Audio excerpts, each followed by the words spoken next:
ओम ओम ओम। आज हम Kautilya GS teaching centre का जो स्टडी मटेरियल है हिस्ट्री का जो ऑब्जेक्टिव क्वेश्चन है, ठीक है, उसको हम पेज नंबर 11 से लेकर और 20 तक देखेंगे।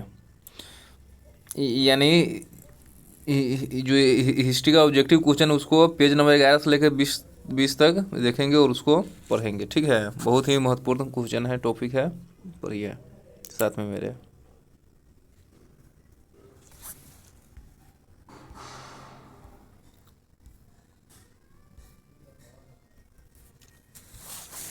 प्राचीनतम विश्वविद्यालय कौन था? तक्षशिला। प्राचीनतम विश्वविद्यालय कौन था? तक्षशिला। हर्यक वंश के किस शासक को कुनी कहा जाता है? अजातशत्रु को। हर्यक वंश के किस शासक को कुनी कहा जाता था? अजातशत्रु को।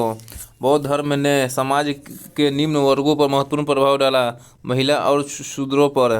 बौद्ध धर्म ने समाज के किन वर्गों पर महत्वपूर्ण प्रभाव डाला? महिला और शूद्र पर। बुद्ध के गृहत्याग का प्रतीक है घोड़ा। बुद्ध के गृहत्याग का प्रतीक है घोड़ा। शिशुनाग ने अपनी राजधानी कहाँ बनाया? पाटलिपुत्र में। शिशुनाग ने अपनी राजधानी कहाँ बनाई थी? पाटलिपुत्र में। सर्वप्रथम शून्यवाद शून्यता का सिद्धांत का प्रतिपादन करने का बौद्ध दार्शनिक का नाम है नागार्जुन। सर्वप्रथम शून्यवाद शून्यता का सिद्धांत का प्रतिपादन करने वाला बौद्ध दार्शनिक का नाम है नागार्जुन। महावीर का मूल नाम था वर्धमान। महावीर का मूल नाम था वर्धमान। किसे एशिया की रोशनी कहा जाता है? गौतम बुद्ध को। किसे एशिया की रोशनी अर्थात द लाइट ऑफ एशिया कहा जाता है? गौतम बुद्ध को। जैन परंपरा के अनुसार महावीर कौन से तीर्थंकर थे? 24वें। जैन परंपरा के अनुसार महावीर 24वें तीर्थंकर थे। जियो और जीने दो किसने कहा? महावीर स्वामी ने। जियो और जीने दो किसने कहा? महावीर स्वामी ने। जैन धर्म में पूर्ण ज्ञान के लिए क्या शब्द है? कैवल्य। जैन धर्म में पूर्ण ज्ञान के लिए शब्द है कैवल्य। कनिष्क के शासनकाल में चतुर्थ बौद्ध संगति किस नगर में आयोजित की गई थी? कुंडल ग्राम कश्मीर में। कनिष्क के शासनकाल में चतुर्थ बौद्ध संगति सभी किस नगर में आयोजित की गई थी? कुंडल ग्राम कश्मीर में। 16 महाजनपदों के बारे में किस बौद्ध ग्रंथ से जानकारी मिलती है? अंगुत्तर निकाय से। 16 महाजनपदों के बारे में किस बौद्ध ग्रंथ से जानकारी मिलती है? अंगुत्तर निकाय से। निम्नलिखित में से कौन सबसे पूर्णकालिक जैन ग्रंथ कहलाता है? 12 अंग। कौन सबसे पूर्णकालिक जैन ग्रंथ कहलाता है? 12 अंग। आजीविका संप्रदाय के संस्थापक कौन थे? मखाली गोस्वामाल। आजीविका संप्रदाय के संस्थापक कौन थे? मखाली गोस्वामाल। आजीविक संप्रदाय के संस्थापक कौन थे? मखाली गोस्वामाल। भागवत संप्रदाय के विकास में किसका योगदान अधिक था? हिंदू यूनानी का। भागवत संप्रदाय के विकास में किसका योगदान अधिक था? हिंदू यूनानी का। बुद्ध की मृत्यु के बाद प्रथम बौद्ध संगीति का अध्यक्षता किसने की? महाकश्यप ने। बुद्ध की मृत्यु के बाद प्रथम बौद्ध संगीति का अध्यक्षता महाकश्यप ने की। स्यायवाद सिद्धांत है जैन धर्म का। स्यायवाद सिद्धांत है जैन धर्म का। गौतम बुद्ध का जन्म कब हुआ? 563 ईसा पूर्व में। गौतम बुद्ध का जन्म कब हुआ? 563 ईसा पूर्व में। बौद्ध शिक्षा का केंद्र था विक्रमशिला। बौद्ध शिक्षा का केंद्र था विक्रमशिला। भारत में सबसे बड़ा बौद्ध स्तूप कहाँ स्थित है? सांची में। भारत में सबसे बड़ा बौद्ध स्तूप कहाँ स्थित है? सांची में। जैन समुदाय के श्वेतांबर संप्रदाय के संस्थापक थे स्थूलभद्र। जैन समुदाय के श्वेतांबर संप्रदाय के संस्थापक थे स्थूलभद्र। प्रथम जैन महासभा का आयोजन कहाँ हुआ था? पाटलिपुत्र में। प्रथम जैन महासभा का आयोजन कहाँ हुआ था? पाटलिपुत्र में। द्वितीय जैन महासभा का आयोजन कहाँ हुआ था? वल्लभी में। द्वितीय जैन महासभा का आयोजन कहाँ हुआ था? वल्लभी में। जैन साहित्य का संकलन किस भाषा व लिपि में है? प्राकृत व अर्धमगधी में। जैन साहित्य का संकलन किस भाषा व लिपि में है? प्राकृति व अर्धमागधी में। कश्मीर में कनिष्क के शासनकाल में जो बौद्ध संगीति आयोजित हुई थी उसकी अध्यक्षता किसने की थी? वसुमित्र ने। कश्मीर में कनिष्क के शासनकाल में जो बौद्ध संगीति आयोजित हुई थी उसकी अध्यक्षता की थी वसुमित्र ने। मिलिंद पन्हो में राजा मिलिंद और किस बौद्ध भिक्षु के मध्य संवाद के रूप में है? नागसेन। मिलिंद पन्हो में राजा मिलिंद और किस बौद्ध भिक्षु के मध्य संवाद के रूप में है? नागसेन। बौद्ध धर्म तथा जैन धर्म दोनों ही विश्वास करते हैं कि कर्म तथा पुनर्जन्म के सिद्धांत सही है। बौद्ध धर्म तथा जैन धर्म दोनों ही विश्वास करते हैं कि कर्म तथा पुनर्जन्म का सिद्धांत सही है। बौद्ध धर्म के महायान और हीनयान संप्रदायों में सर्वाधिक मौलिक अंतर कौन सा है? देवी देवताओं की पूजा का। बौद्ध धर्म के महायान और हीनयान संप्रदायों में सर्वाधिक मौलिक अंतर है देवी देवताओं की पूजा का।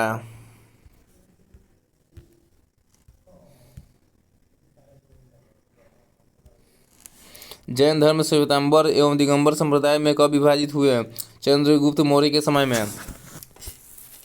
जैन धर्म में श्वेतांबर एवं दिगंबर संप्रदायों में कब विभाजित हुए? चंद्रगुप्त मौर्य के समय में। जैन ग्रंथ कल्पसूत्र के रचयिता है भद्रबाहु। जैन ग्रंथ कल्पसूत्र के रचयिता है भद्रबाहु। परिशिष्ट पर्व जो कि जैन धर्म से संबंधित है के रचयिता हेमचंद्र है। परिशिष्ट पर्व जो कि जैन धर्म से संबंधित है के रचयिता हेमचंद्र हैं। किस जैन रचना में 16 महाजनपदों का उल्लेख मिलता है? भगवती सूत्र में। किस जैन रचना में 16 महाजनपदों का उल्लेख मिलता है? भगवती सूत्र में।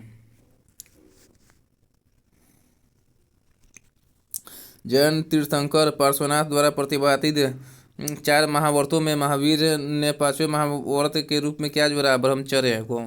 जैन तीर्थंकर पार्श्वनाथ द्वारा प्रतिपादित 4 महाव्रतों में महावीर ने 5वें महाव्रत के रूप में क्या जोड़ा? ब्रह्मचर्य को। जैन धर्म को अंतिम राजकीय संरक्षण किस वंश के शासकों ने प्रदान किया? गुजरात के चालुक्यों ने। जैन धर्म को अंतिम राजकीय संरक्षण किस वंश के शासकों ने प्रदान किया? गुजरात के चालुक्यों ने। बुद्ध ने सर्वाधिक उपदेश कहाँ दिए? श्रावस्ती में। बुद्ध ने सर्वाधिक उपदेश कहाँ दिए? श्रावस्ती में।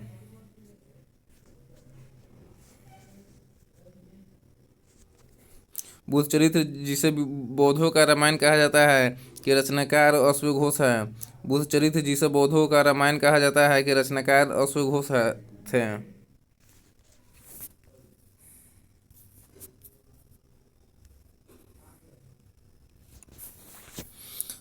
महाविभाषा शास्त्र के रचयिता है वसुमित्र। महाविभाषा शास्त्र के रचयिता है वसुमित्र। योगाचार या विज्ञानवाद के प्रतिपादक थे मैत्रेयनाथ। योगाचार या विज्ञानवाद के प्रतिपादक थे मैत्रेयनाथ।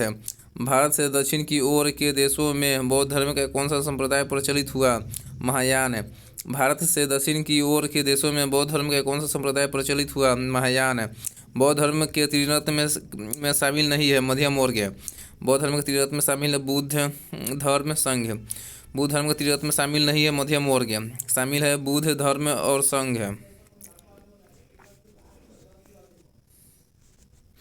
बौद्ध धर्म को भारत में अंतिम राजकीय संरक्षण किस वंश के शासकों ने दिया? बंगाल के पाल ने। बौद्ध धर्म को भारत में अंतिम राजकीय संरक्षण किस वंश के शासकों ने दिया? बंगाल के पाल ने। भारत का प्रथम संप्रदाय निर्माण को कौन सा वंश था? मौर्य वंश। भारत का प्रथम साम्राज्य निर्माण कौन सा वंश था? मौर्य वंश। पंचमार्ग सिक्का प्रचलित था मौर्य काल में। पंचमार्ग सिक्का प्रचलित था मौर्य काल में।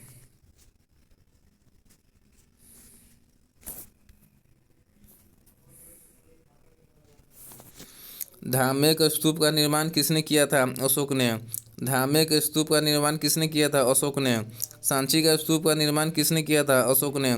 सांची का स्तूप का निर्माण अशोक ने किया था। चंद्रगुप्त मौर्य का पुत्र बिंदुसार था। चंद्रगुप्त मौर्य का पुत्र बिंदुसार था।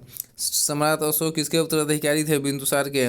सम्राट अशोक के उत्तराधिकारी थे बिंदुसार के। बौद्ध गुफाओं के लिए प्रसिद्ध कार्ला किस राज्य में स्थित है? महाराष्ट्र में। बौद्ध गुफाओं के लिए प्रसिद्ध कार्ला किस राज्य में स्थित है? महाराष्ट्र में।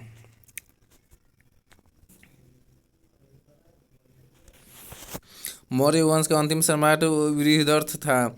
मौर्य वंश का अंतिम सम्राट बृहदर्थ था। किस राजा की कहानी मुद्रा राक्षस नाटक का विषय है? चंद्रगुप्त मौर्य का।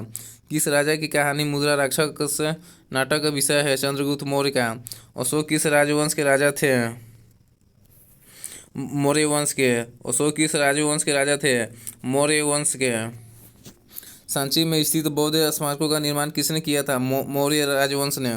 सांची में स्थित बौद्ध स्मारकों का निर्माण किसने किया था? मौर्य राजवंश ने। अशोक ने किस बौद्ध साधु से प्रभावित होकर बौद्ध धर्म अपनाया? उपगुप्त से। अशोक ने किस बौद्ध साधु से प्रभावित होकर बौद्ध धर्म अपनाया? उपगुप्त से। चंद्रगुप्त मौर्य के दरबार में भेजा गया यूनानी राजदूत था मेगास्थनीज। चंद्रगुप्त मौर्य के दरबार में भेजा गया यूनानी राजदूत था मेगास्थनीज।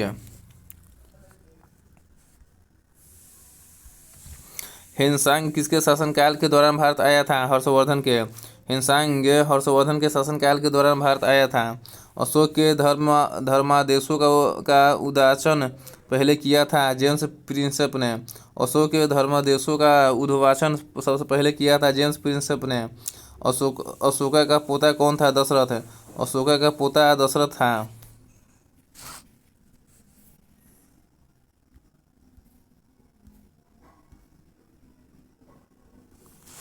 भारतीय इतिहास के निम्न युगों में से किसके दौरान क्षत्रिय एक विशिष्ट पहचान रखते थे? बुद्ध के युग में। भारतीय इतिहास के निम्न युगों में से किसके दौरान क्षत्रिय एक विशिष्ट पहचान रखते थे? बुद्ध के युग में। निम्न में से किसके स्मारकों के लिए पत्थर शिला का सामान्य उपयोग शुरू किया? अशोक ने। निम्न में से किसके स्मारकों के लिए पत्थर शिला का सामान्य उपयोग शुरू किया? अशोक ने। किस शिला राजादेश में अशोक ने कलिंग युद्ध के हताहतों का उल्लेख किया और युद्ध त्याग की घोषणा की? शिला राजादेश 13 में। शिला राजादेश 13 में अशोक ने कलिंग युद्ध के हताहतों का उल्लेख किया और युद्ध त्याग की घोषणा की थी।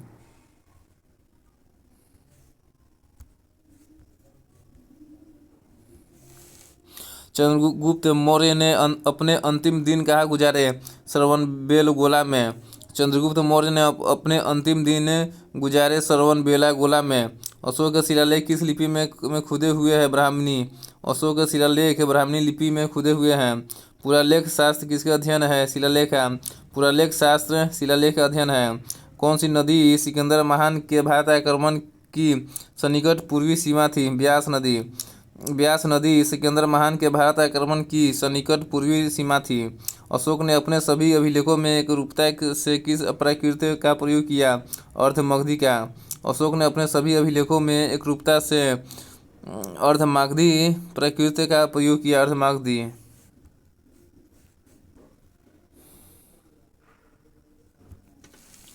बिंदुसार ने विद्रोहियों को कुचलने के लिए अशोक को कहाँ भेजा था? तक्षशिला में। बिंदुसार ने विद्रोहियों को कुचलने के लिए अशोक को भेजा था तक्षशिला में। चंद्रगुप्त के शासन विस्तार में किसने मुख्य रूप से मदद की? चाणक्य ने। चंद्रगुप्त के शासन विस्तार में किसने मुख्य रूप से मदद की? चाणक्य ने। सांची किस कला व मूर्तिकला का निरूपण करता है? बौद्ध का। सांची बौद्ध कला व मूर्तिकला का निरूपण करता है। निम्नलिखित किस शहर में अशोक के शिलालेख नहीं है? पाटलिपुत्र में अशोक का शिलालेख नहीं है। अशोक का शिलालेख पाटलिपुत्र में नहीं है। अशोक का शिलालेख गिरनार, कंधार और टोपरा में है। नंद वंश के पश्चात मगध पर किस राजवंश ने शासन किया? मौर्य वंश ने। नंद वंश के पश्चात मगध पर मौर्य वंश ने शासन किया। प्रथम भारतीय साम्राज्य स्थापित किया गया चंद्रगुप्त मौर्य द्वारा। प्रथम भारतीय साम्राज्य स्थापित किया गया चंद्रगुप्त मौर्य द्वारा। प्रसिद्ध यूनानी राजदूत मेगास्थनीज भारत में किसके दरबार में आए थे? चंद्रगुप्त मौर्य के। प्रसिद्ध यूनानी राजदूत मेगास्थनीज भारत में किसके दरबार में आए? चंद्रगुप्त मौर्य के। अशोक के अधिकांश अभिलेख किस भाषा व लिपि में है? पाली व ब्राह्मणी। अशोक के अधिकांश अभिलेख किस भाषा व लिपि में है? पाली व ब्राह्मणी लिपि में है। निम्न में से किस राजादेश में अशोक के व्यक्तिगत नाम अशोक का उल्लेख मिलता है? मास्की में। निम्न में से किस राजादेश में अशोक के व्यक्तिगत नाम अशोक का उल्लेख मिलता है? मास्की अभिलेख में। श्रीनगर की स्थापना किस मौर्य शासक ने की? अशोक ने। श्रीनगर की स्थापना अशोक ने की। अशोक ने अपने राज्याभिषेक के चौथे वर्ष में निग्रोध के प्रभाव से प्रभावित होकर किसने बौद्ध धर्म की दीक्षा दी? उपगुप्त ने। अशोक ने अपने राज्याभिषेक के चौथे वर्ष में निग्रोध के प्रभाव से प्रभावित होकर किससे बौद्ध धर्म की दीक्षा ली? उपगुप्त से। मौर्य काल में एग्रोनोमाई किसे कहा जाता है? सड़क निर्माण अधिकारी को। मौर्य काल में एग्रोनोमाई कहा जाता था सड़क निर्माण अधिकारी को। मौर्य काल में गुप्तचरों की को क्या कहा जाता था? गुढ़ पुरुष। मौर्य काल में गुप्तचरों को गुढ़ पुरुष कहा जाता था। किस जैन ग्रंथ में चंद्रगुप्त मौर्य के जैन धर्म अपनाने का उल्लेख मिलता है? परिशिष्ट पर्वन में। परिशिष्ट पर्वन जैन ग्रंथ में चंद्रगुप्त मौर्य के जैन धर्म अपनाने का उल्लेख मिलता है। अशोक के काल में कौन सी लिपि दक्षिण भारत में प्रवर्तित हुई थी? ब्राह्मणी। अशोक के काल में ब्राह्मणी लिपि दक्षिण भारत में प्रवर्तित हुई थी। भारतीय लेखन की कला नहीं जानते, यह किसकी उक्ति है? अल-बरूनी की। भारतीय लेखन की कला नहीं जानते, यह उक्ति है अल-बरूनी की। किस मौर्य सम्राट ने एक विदेशी राजा सीरिया के एंटियोकस से अंजीर, शराब और दार्शनिक को भारत भेजने का आग्रह किया? बिंदुसार ने। किस मौर्य सम्राट ने एक विदेशी राजा सीरिया के एंटियोकस से अंजीर, शराब और दार्शनिक को भारत भेजने का आग्रह किया? बिंदुसार ने। बिंदुसार की मृत्यु के समय अशोक किस प्रांत का गवर्नर था? तक्षशिला का। बिंदुसार की मृत्यु के समय अशोक किस प्रांत का गवर्नर था? तक्षशिला का। निम्न में मौर्यकाल का सबसे अच्छा नमूना कौन था? स्तंभ।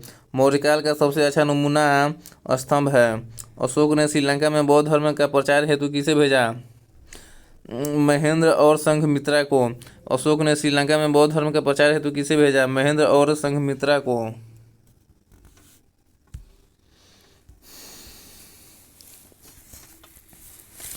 अशोक के मानसेहरा पाकिस्तान एवं शहबाजगढ़ी पाकिस्तान से प्राप्त बृहत शिलालेखों में किस भाषा का प्रयोग किया गया है?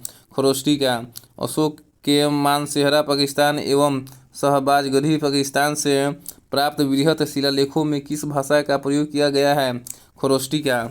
कहाँ से अशोक के द्विभाषी ग्रीक और अरामाइक अभिलेख प्राप्त हुए हैं? सर-ए-कुना कंधार से। सर-ए-कुना कंधार से अशोक के द्विभाषी ग्रीक और अरामाइक के अभिलेख प्राप्त हुए हैं। किस स्थान के निकट प्रसिद्ध कलिंग युद्ध लड़ा गया था? बालासोर स्थान के निकट प्रसिद्ध कलिंग युद्ध लड़ा गया था। मगध का कौन सा शासक बुद्ध का समकालीन था? अजातशत्रु। मगध का शासक बुद्ध का समकालीन था अजातशत्रु। बिंदुसार ने किस संप्रदाय को आश्रय दिया? आजीवक संप्रदाय को। बिंदुसार ने आजीवक संप्रदाय को आश्रय दिया था।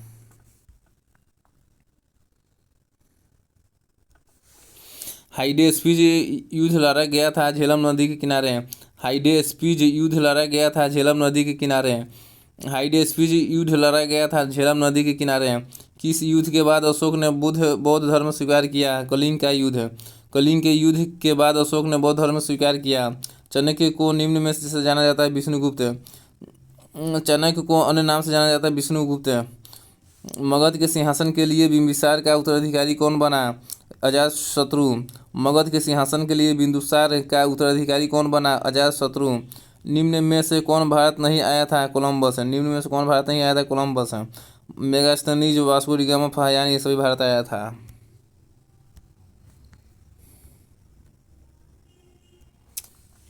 प्राचीन काल में कलिंग का महान शासक निम्न में से कौन था? खारवेल।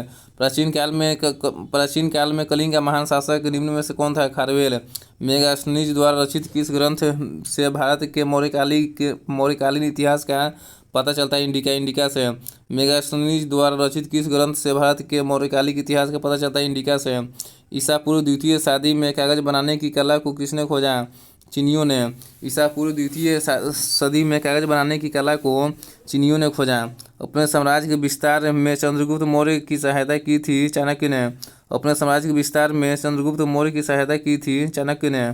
प्राचीन भारत का वह प्रसिद्ध शासक जिसने अपने जीवन के अंतिम दिनों में जैन धर्म अपनाया था? चंद्रगुप्त मौर्य ने। प्राचीन भारत का वह प्रसिद्ध शासक जिसने अपने जीवन के अंतिम दिनों में जैन धर्म अपनाया था? चंद्रगुप्त मौर्य ने।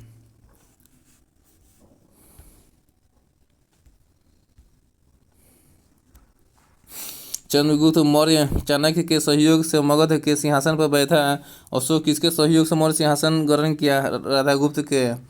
चंद्रगुप्त मौर्य चाणक्य के सहयोग से मगध के सिंहासन पर बैठा। अशोक किसके सहयोग से मौर्य सिंहासन ग्रहण किया? राधागुप्त के। चंद्रगुप्त मौर्य ने अपने जीवन के अंतिम दिन कहाँ बिताए? श्रवणबेलगोला में। चंद्रगुप्त मौर्य ने अपने जीवन के अंतिम दिन बिताए श्रवणबेलगोला में। अर्थशास्त्र लिखा चाणक्य ने। अर्थशास्त्र लिखा था चाणक्य ने। मौर्य वंश का अंतिम राजा था बृहद्रथ। मौर्य वंश का अंतिम राजा था बृहद्रथ। निम्न में से कौन सा भारत का प्राचीनतम राजवंश है? मौर्य वंश। कौन सा भारत का प्राचीनतम राजवंश है? मौर्य वंश। निम्न में से प्राचीनतम राजवंश कौन सा है? नंद वंश। निम्न में से प्राचीनतम राजवंश कौन सा है? नंद वंश।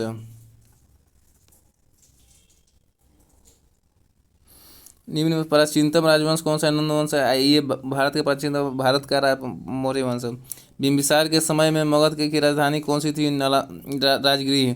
बिंबिसार के समय मगध की राजधानी राजगृह थी। निम्न में से अशोक का उत्तराधिकारी कौन था? कुणाल। निम्न में से अशोक का उत्तराधिकारी कौन था? कुणाल। निम्न में से कौन सा सही है? वानभट्ट हर्षवर्धन। ये सही है। वानभट्ट जो था वह हर्षवर्धन के शासनकाल में था। वानभट्ट हर्षवर्धन के कारण।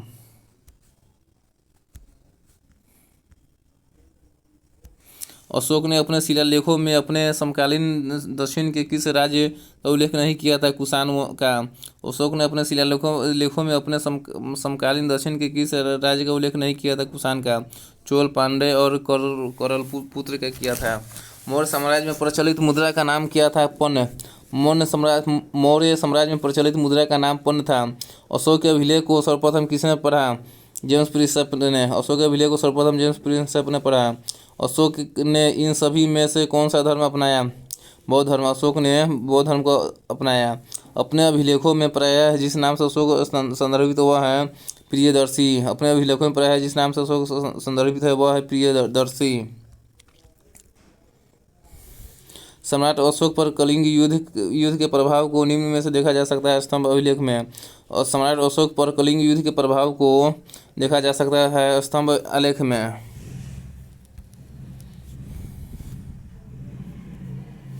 सिकंदर ने हैदस्पस के युद्ध में पोरस को हराया था। सिकंदर ने हैदस्पस के युद्ध में पोरस को हराया था। प्रथम हुन आक्रमण कब हुआ? 458 ईस्वी में। प्रथम हुन आक्रमण 458 ईस्वी में हुआ।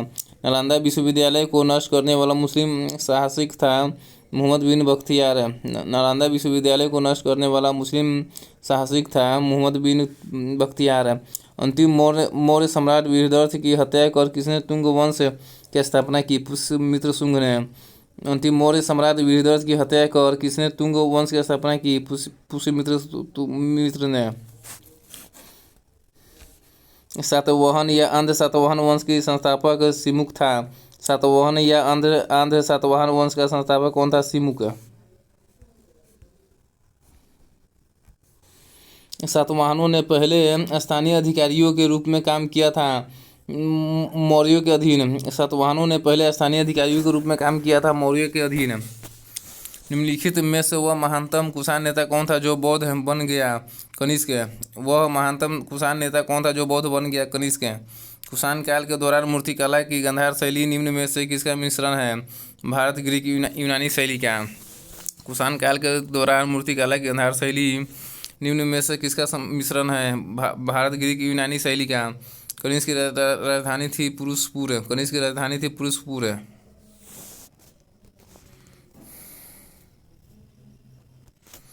तक्षशिला के प्रसिद्ध स्थल होने का कारण था गांधार कला। तक्षशिला के प्रसिद्ध स्थल होने का कारण था गांधार कला। भारत में सर्वप्रथम स्वर्ण मुद्राएं का संग्रह इंडो बैक्ट्रियन कहलाता है। भारत में सर्वप्रथम स्वर्ण मुद्राएं का संग्रह इंडो बैक्ट्रियन कहलाता है। किस संग्रहालय में कुषाणकालीन मूर्तियों का संग्रह अधिक मात्रा में है? मथुरा संग्रहालय में। किस संग्रहालय में कुषाणकालीन मूर्तियों का संग्रह अधिक मात्रा में है? मथुरा संग्रहालय में।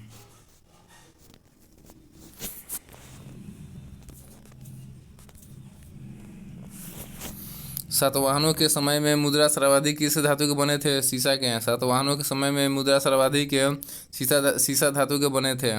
निम्न में से कनिष्क के समकालीन कौन है? नागा, अर्जुन, अश्वघोष, वसुमित्र।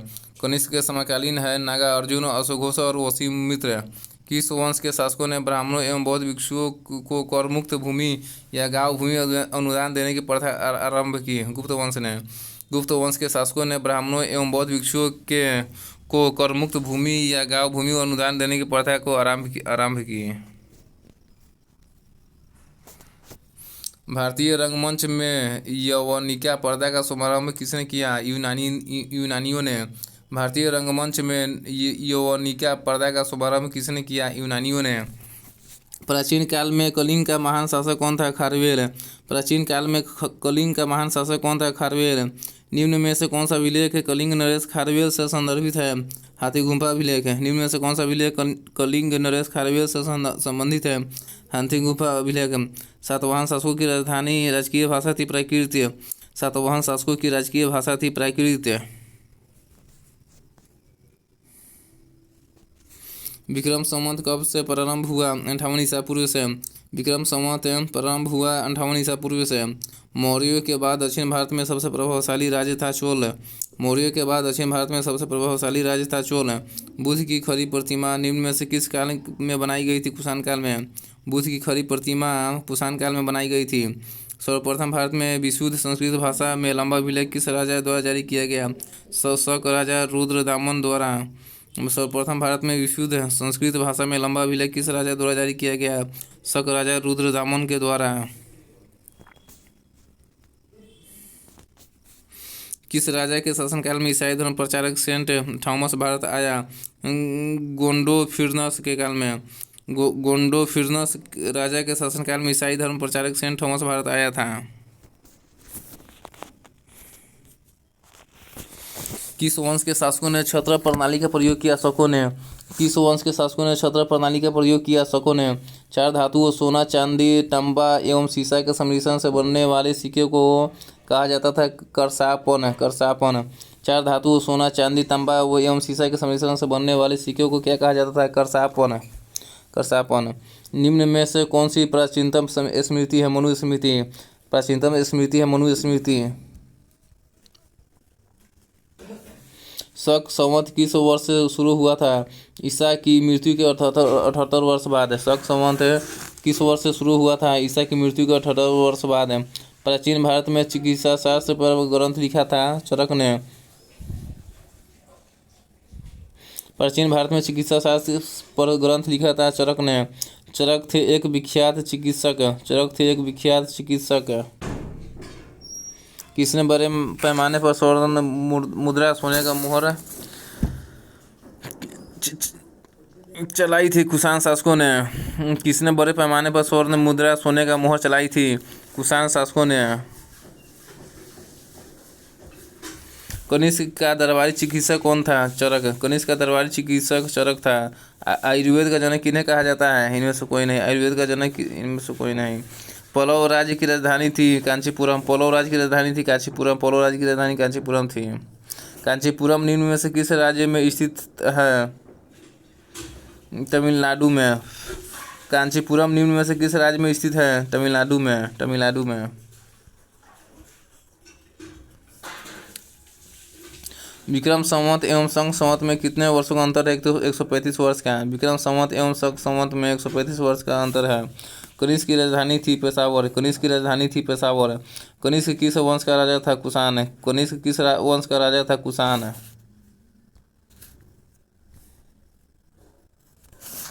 संस्कृत नाटक नागानंद की रचना किस शासक द्वारा की गई थी? हर्षवर्धन के द्वारा। संस्कृत नाटक नागानंद की रचना हर्षवर्धन के द्वारा की गई थी। राजा हर्षवर्धन के दरबारी कवि था वानभट्ट। राजा हर्षवर्धन के दरबारी कवि था वानभट्ट। हर्षवर्धन को किसने पराजित किया था? पुलकेशिन द्वितीय ने। हर्षवर्धन को पुलकेशिन द्वितीय ने पराजित किया था। फहियान किसके शासनकाल के दौरान भारत आया था? चंद्रगुप्त द्वितीय के। फहियान किसके शासनकाल के दौरान भारत आया था? चंद्रगुप्त द्वितीय के। विक्रमशिला विश्वविद्यालय की स्थापना किसने की थी? धर्मपाल ने। विक्रमशिला विश्वविद्यालय की स्थापना किसने की थी? धर्मपाल ने। विक्रमशिला विश्वविद्यालय की स्थापना इनके द्वारा की गई थी? धर्मपाल के द्वारा। विक्रमशिला विश्वविद्यालय की स्थापना धर्मपाल के द्वारा की गई थी।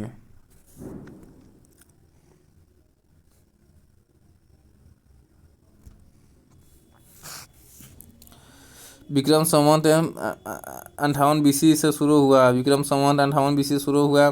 शक संवत 78 AD से शुरू हुआ। शक संवत 78 AD से शुरू हुआ।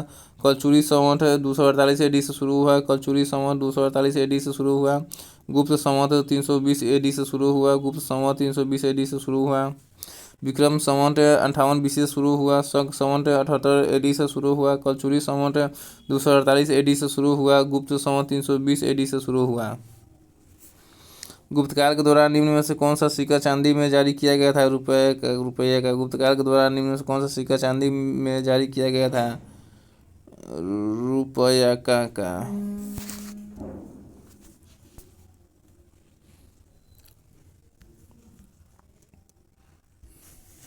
गुप्त साम्राज्य के संस्थापक किसे माना जाता है? श्रीगुप्त को। गुप्त साम्राज्य के संस्थापक किसे माना जाता है? श्रीगुप्त को। गुप्त किसके संबंध थे? कुषाणों के। गुप्त किसके संबंध थे? कुषाणों के। गुप्त शासकों की सरकारी दरबारी भाषा थी संस्कृत। गुप्त शासकों की सरकारी या दरबारी भाषा थी संस्कृत। इतिहासकार VA स्मिथ ने किसकी विजयों से प्रभावित होकर उसे भारत का नेपोलियन कहकर पुकारा था? समुद्रगुप्त को। इतिहासकार VA स्मिथ ने किसके विजयों से प्रभावित होकर उसे भारत का नेपोलियन कहकर पुकारा है? समुद्रगुप्त को।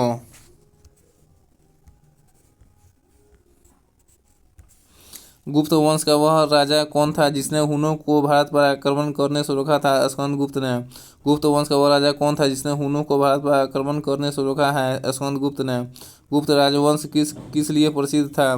कला एवं स्थापत्य के लिए। गुप्त राजवंश किस लिए प्रसिद्ध है? कला एवं स्थापत्य के लिए। उत्तर गुप्त युग में जो विश्वविद्यालय प्रसिद्ध हुआ वह था नालंदा। उत्तर गुप्त युग में जो विश्वविद्यालय प्रसिद्ध हुआ वह था नालंदा। एरन अभिलेख का संबंध किस शासक से है? भानुगुप्त से।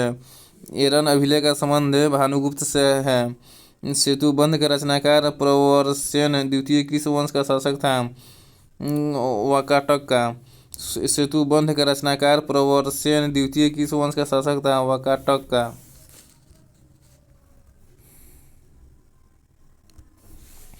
किस गुप्ताकालीन शासक को कविराज कहा जाता है? समुद्रगुप्ता को। किस गुप्ताकालीन शासक को कविराज कहा जाता है? समुद्रगुप्त को। श्रीलंका के राजा मेघवर्मन ने किस स्थान पर भगवान बुद्ध का मंदिर बनवाने के लिए समुद्रगुप्त से अनुमति मांगी थी? बोधगया में। श्रीलंका के राजा मेघवर्मन ने किस स्थान पर भगवान बुद्ध का मंदिर बनवाने के लिए समुद्रगुप्ता से अनुमति मांगी थी? बोधगया में। मंदिर निर्माण कला का जन्म सर्वप्रथम कब हुआ? गुप्ता काल में। मंदिर निर्माण कला का जन्म सर्वप्रथम कब हुआ? गुप्ता काल में। चंद्रगुप्त द्वितीय ने विक्रमादित्य की उपाधि कब धारण की? शकों का उन्मूलन करने के लिए। चंद्रगुप्त द्वितीय ने विक्रमादित्य की उपाधि कब धारण की? शकों का उन्मूलन करने के बाद। चंद्रगुप्त द्वितीय ने अपनी किस विजय की खुशी में चांदी के विशेष सिक्के जारी किए? शकों को पराजित करने के बाद।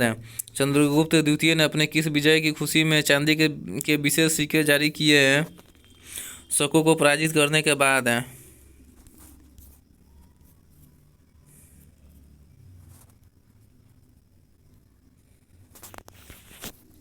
मेहरौली दिल्ली में स्थित लौह स्तंभ का निर्माण किस सदी में हुआ? चतुर्थ सदी में। मेहरौली दिल्ली स्थित लौह स्तंभ का निर्माण किस सदी में हुआ? चौथी सदी में। गुप्ता स्थापत्य कला का सर्वोत्कृष्ट मंदिर निम्न में से कौन है? देवगढ़ का दशावतार मंदिर। गुप्त स्थापत्य कला का सर्वोत्कृष्ट मंदिर निम्न में से कौन सा है? देवगढ़ का दशावतार मंदिर। गुप्त संवत को प्रारंभ करने का श्रेय किसे दिया जाता है? चंद्रगुप्त प्रथम को। गुप्त संवत को प्रारंभ करने का श्रेय चंद्रगुप्त प्रथम को दिया जाता है। प्रयाग प्रशस्ति अभिलेख का लेखक हरिसेन किस शासक का दरबारी कवि है? समुद्रगुप्त का। प्रयाग प्रशस्ति अभिलेख का लेखक हरिसेन किस शासक का दरबारी कवि था? समुद्रगुप्ता का। कुमार संभव महाकाव्य किस कवि ने लिखा है? कालिदास ने। कुमार संभव महाकाव्य किस कवि ने लिखा है? कालिदास ने। निम्न में से कौन सा नाटक कालिदास ने नहीं लिखा था? जानकी हरण। निम्न में से कौन सा नाटक कालिदास ने नहीं लिखा था? जानकी हरण। अभिज्ञान शाकुंतलम, मालविकाग्निमित्रम, विक्रमोर्वशीयम ये सब कालिदास की रचना है। कालिदास की रचना अभिज्ञान शाकुंतलम है, महाविकाग्निमित्र है, विक्रमोर्वशीयम है। सती प्रथा का पहला उल्लेख कहाँ से मिलता है? एरन अभिलेख से। सती प्रथा का पहला उल्लेख कहाँ से मिलता है? एरन अभिलेख से। निम्न में से वह अंतिम बौद्ध राजा कौन था जो संस्कृत का महान विद्वान व लेखक था? कनिष्क। निम्न में से वह अंतिम बौद्ध राजा कौन था जो संस्कृत का महान विद्वान और लेखक था? कनिष्क। चालुक्य राजा पुलकेशिन द्वितीय को किसने पराजित किया था? महेंद्र वर्मन प्रथम ने। नरसिंह वर्मन प्रथम ने। चालुक्य राजा पुलकेशिन द्वितीय को किसने पराजित किया था? नरसिंह वर्मन प्रथम ने। चालुक्य राजा पुलकेशिन द्वितीय को किसने पराजित किया था? नरसिंह वर्मन प्रथम ने। किस व्यक्ति को द्वितीय अशोक कहा जाता है? हर्षवर्धन को। किस व्यक्ति को द्वितीय अशोक कहा जाता है? हर्षवर्धन को। हर्ष एवं पुलकेशिन द्वितीय के मध्य हुए संघर्ष की जानकारी कहाँ से मिलती है? ऐहोल अभिलेख से। हर्ष एवं पुलकेशिन द्वितीय के मध्य हुए संघर्ष की जानकारी मिलती है ऐहोल अभिलेख से। गुप्त वंश के ह्रास के पश्चात उत्तर भारत में बड़े भाग का पुनर्गठन किसने किया? राजपूतों ने। गुप्ता वंश के ह्रास के पश्चात उत्तर भारत में बड़े भाग का पुनर्गठन किसने किया? राजपूतों ने।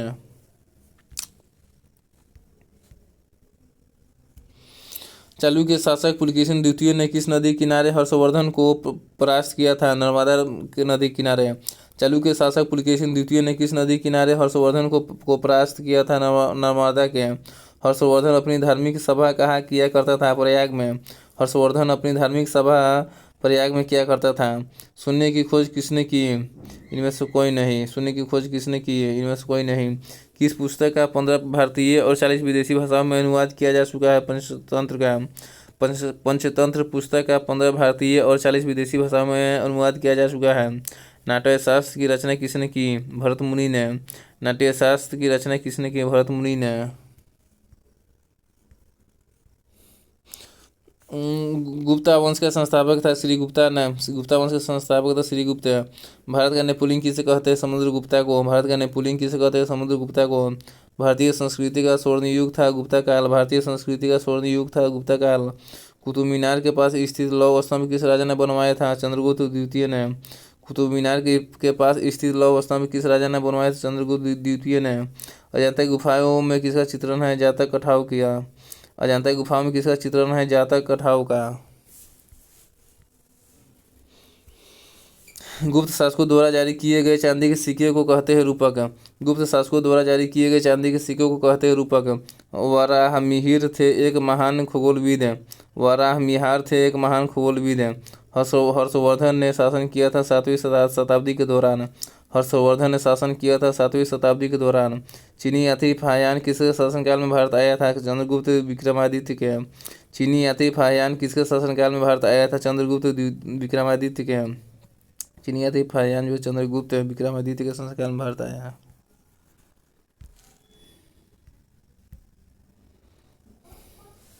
भूमारा एवं नाचना कुठार में शिव एवं पार्वती के मंदिर का निर्माण किस काल में हुआ? गुप्ता काल में। भूमारा एवं नाचना कुठार में शिव एवं पार्वती के मंदिर का निर्माण किस काल में हुआ? गुप्ता काल में। किस यूनानी इतिहासकार को इतिहास का जनक कहा जाता है? हेरोडोटस को। किस यूनानी इतिहासकार को इतिहास का जनक कहा जाता है? हेरोडोटस को। चीनी यात्री हेनसांग ने निम्न के शासनकाल में भारत का दौरा किया? हर्षवर्धन के। चीनी यात्री हेनसांग ने हर्षवर्धन के शासनकाल में भारत का दौरा किया। किस बौद्ध संत एवं चीन से भारत आए तीर्थयात्री ने बौद्ध धर्म की पवित्र रचनाओं का अनुवाद संस्कृत से चीनी भाषा में किया? फाह्यान ने। किस बौद्ध संत और चीन से भारत आए तीर्थयात्री ने बौद्ध धर्म की पवित्र रचनाओं का अनुवाद संस्कृत से चीनी भाषा में किया? फाह्यान ने। निम्न में से किस विदेशी यात्री ने कहा है मध्य देश के ब्राह्मण स्वयं खेती करते थे? हेनसांग ने। निम्न में से किस विदेशी यात्री ने कहा है मध्य देश के ब्राह्मण स्वयं खेती करते थे? हेनसांग ने। निम्न युग में से कौन सा सही है? वानभट्ट हर्षवर्धन। वानभट्ट हर्षवर्धन के समय में के था। वानभट्ट हर्षवर्धन के समय के थे। वानभट्ट किसके दरबार में रहते थे? हर्षवर्धन के। वानभट्ट हर्षवर्धन के दरबार में रहते थे। किसके परिणाम स्वरूप 5वीं शताब्दी ईस्वी में गुप्ता साम्राज्य का पतन हुआ? हुन आक्रमण के कारण। किसके परिणाम स्वरूप 5वीं शताब्दी ईस्वी में गुप्ता साम्राज्य का पतन हुआ? हुन आक्रमण के कारण। हर्ष के शासनकाल में उत्तर भारत का सबसे महत्वपूर्ण शहर कनौज था। हर्ष के शासनकाल में उत्तर भारत का सबसे महत्वपूर्ण शहर कनौज था। हर्ष की आत्मकथा निम्न में से किसने लिखी? वानभट्ट ने। हर्ष की आत्मकथा निम्न में से किसने लिखी? वानभट्ट ने। हर्षवर्धन ने निम्न में से किसे अधीन किया था? भास्कर वर्मा को। हर्षवर्धन ने किसे अधीन किया था? भास्कर वर्मा को। किस गुप्ता शासक को विक्रमादित्य की उपाधि दी गई थी? चंद्रगुप्त द्वितीय को। किस गुप्ता शासक को विक्रमादित्य की उपाधि दी गई? चंद्रगुप्त द्वितीय को। हर्षवर्धन के राज्यकाल में एक बारह बौद्ध मठ कहाँ स्थित था? नालंदा में। हर्षवर्धन के राज्यकाल में एक बारह बौद्ध मठ कहाँ स्थित था? नालंदा में।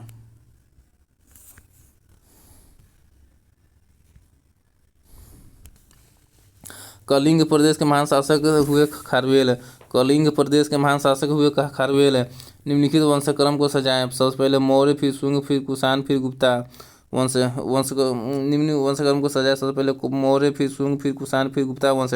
मौर्य वंश, शुंग वंश, कुषाण वंश, गुप्ता वंश। कालिदास किसके से संबंधित है? चंद्रगुप्त विक्रमादित्य के से। कालिदास किससे संबंधित है? चंद्रगुप्त विक्रमादित्य से। आर्यभट्ट भारत के प्रसिद्ध गणितज्ञ थे। आर्यभट्ट भारत के प्रसिद्ध गणितज्ञ थे।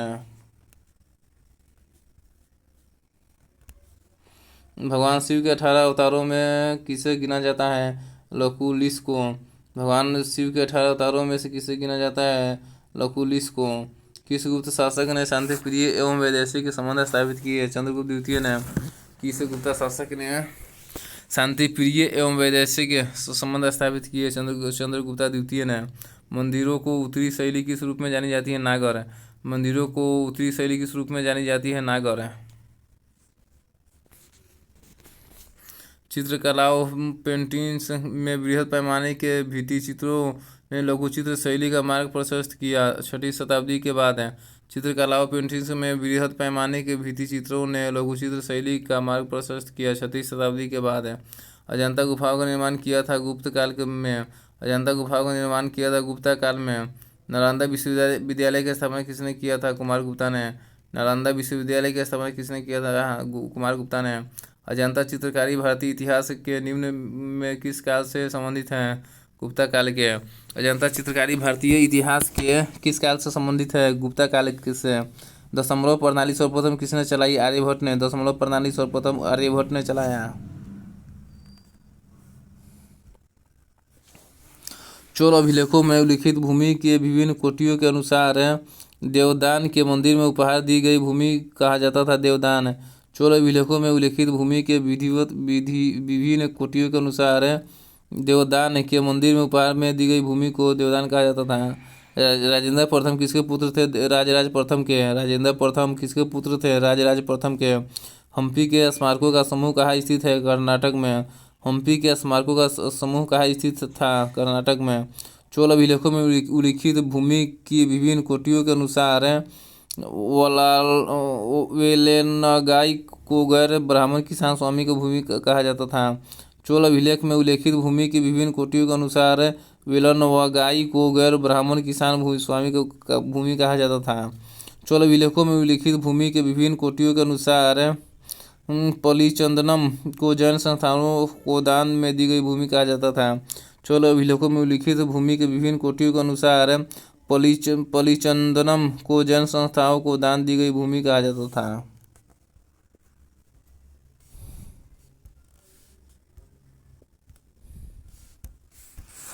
चोल अभिलेखों में उल्लेखित भूमि की विभिन्न कोटियों के अनुसार शलाभोग को किसी विद्यालय के रखरखाव को भूमि कहा जाता था।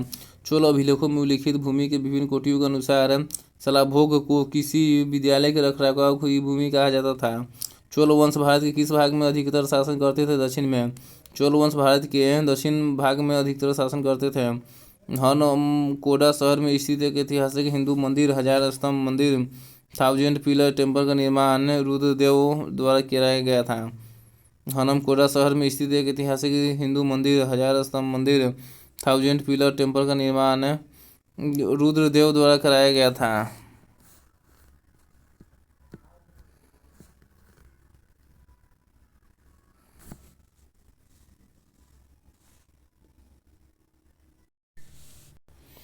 हनमकोडा शहर में स्थित एक ऐतिहासिक हिंदू मंदिर 1000 स्तंभ मंदिर 1000 पिलर टेम्पल का निर्माण रुद्रदेव द्वारा कराया गया था।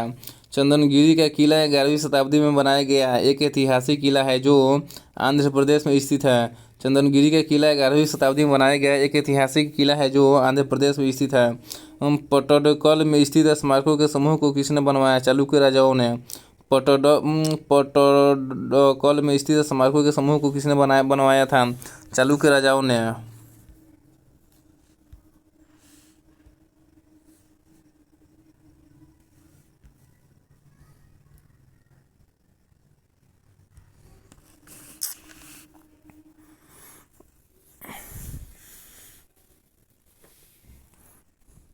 राष्ट्रकूट राजवंश की स्थापना दंतेदुर्ग ने किया। दंतेदुर्ग ने राष्ट्रकूट की स्थापना की।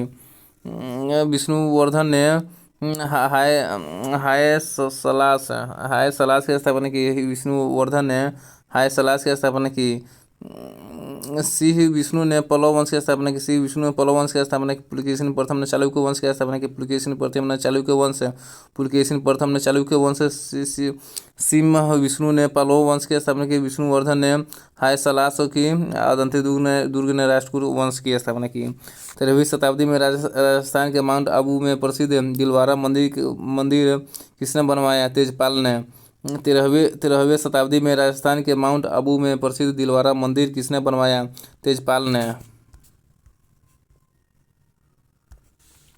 उत्तर मेरूर शिलालेख में किसके प्रशासन से संबंधित जानकारी मिलती है? चोल के। उत्तर मेरूर शिलालेख से किसके प्रशासन से संबंधित जानकारी मिलती है? चोल के। पुलकेशिन द्वितीय किसका महानतम शासक था? बदौरी के चालुक्य का। पुलकेशिन द्वितीय किसका महानतम शासक था? बदौरी के चालुक्य का। राजा खारवेल किसके चेदी वंश के महानतम शासक थे? कलिंग के। राजा खारवेल किसके चेदी वंश के महानतम शासक थे? कलिंग के। संगम युग में संगम शब्द का क्या अर्थ है? कवियों की सभा। संगम युग में संगम का शब्द का अर्थ है कवियों की सभा। द्रविड़ वंश की 4 प्रमुख भाषाएं कौन सी थी? तमिल, तेलुगु, कन्नड़, मलयालम। द्रविड़ वंश की 4 प्रमुख भाषाएं थी तमिल, तेलुगु, कन्नड़, मलयालम। निम्न में से कौन सी पुस्तक राष्ट्रकूट के राजा अमोघवर्ष ने लिखी थी? कविराज मार्ग। राष्ट्रकूट के राजा अमोघवर्ष ने लिखी थी कविराज मार्ग। राष्ट्रकूट के राजा अमोघवर्ष ने लिखी थी कविराज मार्ग। एलोरा में कैलाशनाथ मंदिर का निर्माण किसने किया था? कृष्ण प्रथम ने। एलोरा में कैलाशनाथ मंदिर का निर्माण किसने किया था? कृष्ण प्रथम ने। द्वितीय पांड्य साम्राज्य की भूमि माप का उल्लेख किसमें किया गया है? थलवईपुरम तांबे के प्लेटों में। द्वितीय पांड्य साम्राज्य की भूमि माप का उल्लेख किसमें किया गया है? थलवईपुरम तांबे के प्लेटों में।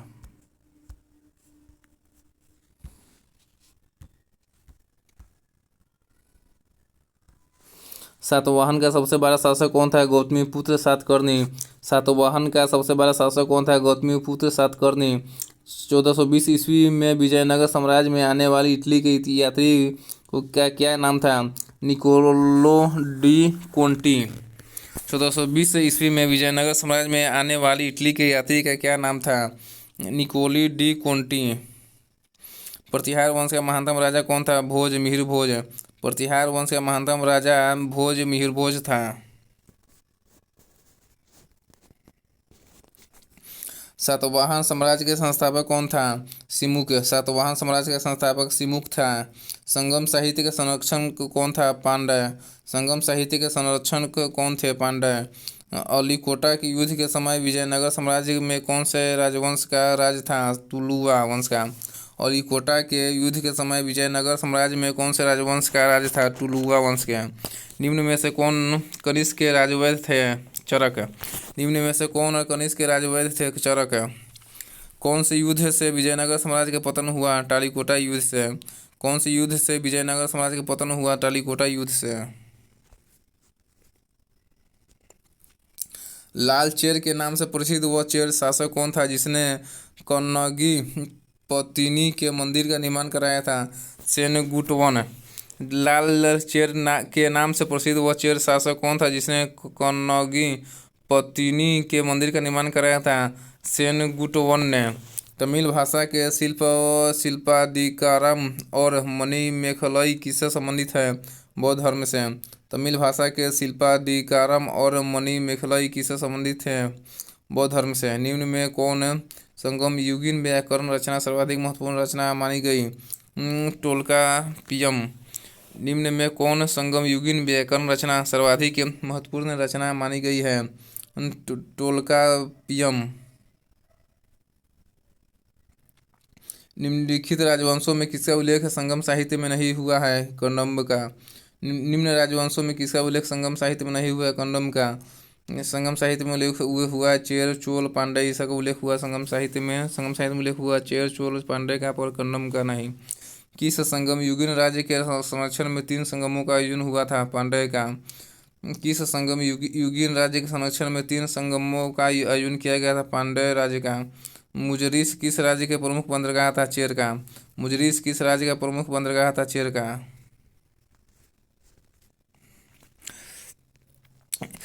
इ- इस तरह से कौटिल्य जीएस का जो हिस्ट्री का ऑब्जेक्टिव था वह पेज नंबर 11 से लेकर 20 तक खत्म हो चुका है, और फिर अगला वीडियो बनाएंगे वह पेज नंबर 21 से लेकर 30 तक होगा। ठीक है, इस तरह से कुल मिलाकर पेज 80 तक चलेगा, लगभग 8 वीडियो में ख़त्म हो जाएगा। और ये सारे भी हैं बहुत ही महत्वपूर्ण, अति महत्वपूर्ण क्वेश्चन हैं। ठीक है।